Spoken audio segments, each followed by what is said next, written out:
Luke 22:41.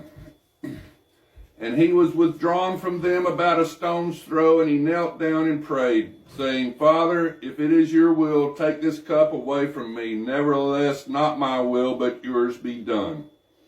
Then an angel appeared to him from heaven, strengthening him.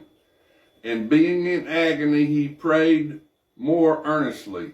Then his sweat became like great drops of blood falling down to the ground. And when he rose up from prayer and had come to his disciples, he found them sleeping from sorrow. Then he said to them, Why do you sleep? Rise and pray, lest you enter into temptation.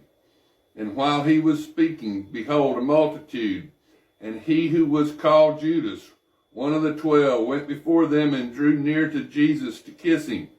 But Jesus said to him, Judas, are you betraying the Son of Man with a kiss? When those around him saw what was going to happen, they said to him, Lord, shall we strike with the sword? And one of them struck the servant of the high priest and cut off his right ear. But Jesus answered and said, Permit even this. And he touched his ear and healed him. Then Jesus said to the chief priests, captains of the temple, and the elders who had come to him, Have you come out as against a robber with swords and clubs? When I was with you daily in the temple, you did not try to seize me.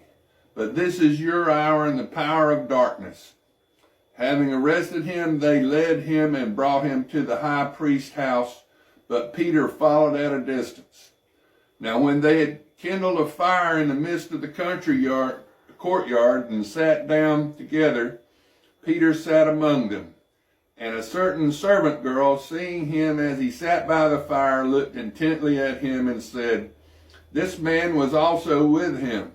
But he denied him, saying, Woman, I do not know him. Now Peter denied Christ 3 times, and Peter never forgave himself for doing that. So when Peter was crucified, he was crucified upside down. So Peter never forgave himself for denying Christ 3 times. And after a little while, another saw him and said, You also are one of them.